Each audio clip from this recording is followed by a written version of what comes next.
वहीं राजस्थान विधानसभा चुनाव के लिए बीजेपी ने उम्मीदवारों की अपनी चौथी लिस्ट भी जारी कर दी है। इसमें टोडा भीम सीट से रामनिवास मीणा को चुनावी मैदान में उतारा गया, तो वहीं शिव सीट से स्वरूप सिंह खारा को टिकट दिया गया। और अब तक बीजेपी ने 4 लिस्ट जारी कर कुल 184 उम्मीदवारों के नाम का ऐलान कर दिया है और अभी भी 16 सीटों पर बीजेपी को प्रत्याशियों का ऐलान करना बाकी है।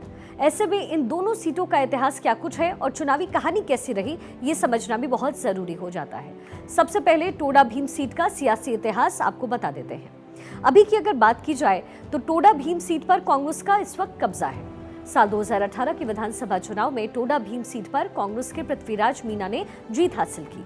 चुनाव में पृथ्वीराज को 1,07,691 वोट से जीत मिली और उनके सामने चुनाव लड़ रहे बीजेपी के उम्मीदवार रमेश चंद्र के खाते में 34,385 वोट ही आए। वहीं दूसरी तरफ राजस्थान की शिव सीट के इतिहास की बात की जाए तो ये सीट राजस्थान के पश्चिमी क्षेत्र में आती है। शिव विधानसभा सीट पर चुनावी मुकाबला ज्यादातर टक्कर का रहा है और एक बार तो यहाँ हार और जीत का फैसला सिर्फ 9 वोटों से तय हुआ। ये ऐसी सीट है जहाँ किसी वक्त प्रत्याशी भी नहीं मिलते थे और लोगों को जबरदस्ती घरों से उठाकर उनके नामांकन करवाए जाते थे। हालांकि अब ये सीट सियासी तौर पर अहम मानी जाने लगी है और 30 साल से यहाँ पार्टी रिपीट कभी नहीं हुई। 1993 से ही ये रीत चली आ रही है कि यहाँ एक बार कांग्रेस तो एक बार बीजेपी ही आती है। और अब बात मध्य प्रदेश के मुकाबले की भी कर लेते हैं, क्योंकि चुनावी राज्यों में शुमार मध्य प्रदेश में भी सियासी दंगल होने वाला है। ऐसे में चुनावी मोर्चा संभालने के लिए बीजेपी के अध्यक्ष जेपी नड्डा खुद मैदान में उतर आए हैं। बीजेपी के राष्ट्रीय अध्यक्ष जेपी नड्डा आज रीवा जिले के त्योंधर विधानसभा सीट पहुंचे, जहां बीजेपी उम्मीदवार सिद्धार्थ तिवारी के पक्ष में वोट मांगते हुए उन्होंने जनसभा को संबोधित किया। इस मौके पर उन्होंने बीजेपी सरकार की उपलब्धियां गिनाई तो साथ ही कांग्रेस पर भी जमकर हमला बोला। इस दौरान उन्होंने 2003 की बात करते हुए दिग्विजय सिंह को घेरा और मध्य प्रदेश में दुर्व्यवस्था फैलाने का जिम्मेदार उन्हें बताया। इसी के साथ उन्होंने ये भी कहा कि कमलनाथ सहित अन्य प्रदेशों में भी जहां जहां कांग्रेस के मुख्यमंत्री हैं वो असल में कलेक्टर हैं। ये यहां से इकट्ठा कर सब दिल्ली दरबार में अर्पित कर देते हैं। क्या कुछ कहा है उन्होंने, आइए आपको सुनवा देते हैं। हम उस पार्टी की संस्कृति में से नहीं आते हैं जो झूठे वायदे देकर, गुमराह करके, भुला करके, आपको छलावे में डाल करके वोट लेते हो। हम उस पार्टी की संस्कृति से आते हैं जो 5 साल बाद अपना रिपोर्ट कार्ड रख करके बताते हैं कि हमने तुम्हारे लिए क्या किया। और ऐसे में आपको ये समझना भी जरूरी कि इस सीट पर समीकरण क्या है जहां जेपी नड्डा पहुंचे। रीवा विधानसभा सीट के जातीय समीकरण की अगर बात करें तो रीवा में लगभग 59% सामान्य मतदाता हैं, जिसमें 10% राजपूत, 38% ब्राह्मण, 11% अन्य और 10% ओबीसी हैं। 11% अनुसूचित जाति और 6% अनुसूचित जनजाति हैं। वहीं मतदाताओं की अगर बात करें तो रीवा में कुल 2,04,334 वोटर्स हैं, जिसमें 96,299 महिला और 1,08,028 के करीब पुरुष वोटर्स हैं। रीवा को बीजेपी का गढ़ माना जाता है और 2003 से ही बीजेपी के राजेंद्र शुक्ला का दबदबा रीवा सीट पर रहा। इसी बीच रीवा में प्रचार करने के लिए पहुंचे जेपी नड्डा ने कांग्रेस को खूब घेरा और क्या कुछ कहा ये आपको हमने अभी सुनवाया। चलिए अब खबरों में और आगे बढ़ते हुए, लोकसभा चुनाव से पहले सियासी धुरंधरों ने एक दूसरे को चैलेंज देना शुरू कर दिया है। एक बार फिर से हैदराबाद वाले असदुद्दीन ओवैसी ने कांग्रेस के सांसद राहुल गांधी को असदुद्दीन ओवैसी ने चैलेंज दिया है। राहुल गांधी और कांग्रेस को बीजेपी की बी टीम बताने वाले ओवैसी अब राहुल गांधी को चुनावी चैलेंज देते हुए नजर आ रहे हैं। सियासी मंच पर संबोधन के जरिए ओवैसी ने राहुल गांधी को अपनी पूरी टीम के साथ उनके मुकाबले के लिए चैलेंज दिया है। ओवैसी की तरफ से दिए गए चुनावी चैलेंज के मायने क्या हैं और ओवैसी ने राहुल गांधी को किस तरीके से घेरा है, ये सब कुछ समझाएंगे आपको, तो इस रिपोर्ट के जरिए आपको हम समझाते हैं।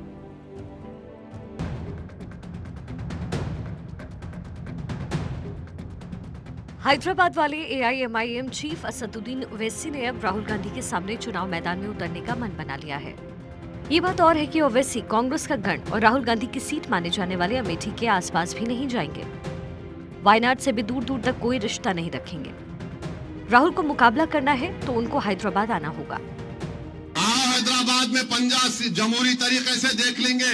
अरे तुम यहाँ वहाँ फिर के बोलते आओ ना, हैदराबाद को मुकाबला करो मेरे से। आओ, सबको आओ, तुम्हारा खानदान को, तुम्हारी आरएसएस को, सबको आके मुकाबला करो। तेलंगाना के अम्बतपल्ली गांव में एक चुनावी जनसभा का स्टेज तैयार हुआ। माइक पर एआईएमआईएम के अध्यक्ष ओवैसी ने मोर्चा संभाला, जिसके बाद कांग्रेस को बीजेपी की बी टीम बताते हुए ओवैसी ने राहुल गांधी के साथ साथ कांग्रेस और बीजेपी दोनों को 7 सवालों के कटघरे में खड़ा किया। 28 नवंबर तक आप एक ही बात सुनेंगे, मोदी आएंगे, स्टीयरिंग इनके हाथ में है, राहुल आएंगे और वैसी बी टीम है।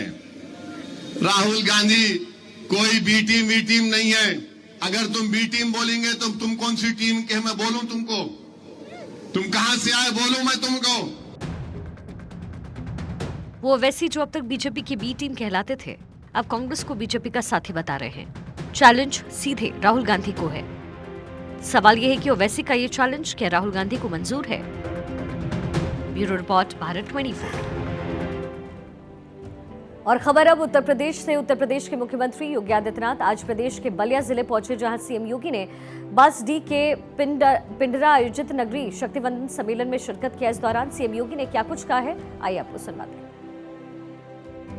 भाइयों बहनों, आज एक नए भारत का दर्शन हम सबको हो रहा है। एक नया भारत, जिस भारत में सुरक्षा है, जिस भारत में स्वाभिमान है, जिस भारत में सम्मान है, जिस भारत में बिना भेदभाव के शासन की योजना का लाभ हर गांव, हर गरीब, हर किसान, हर नौजवान, हर महिलाएं और समाज के हर तबके को प्राप्त होती हुई दिखाई दे रही है।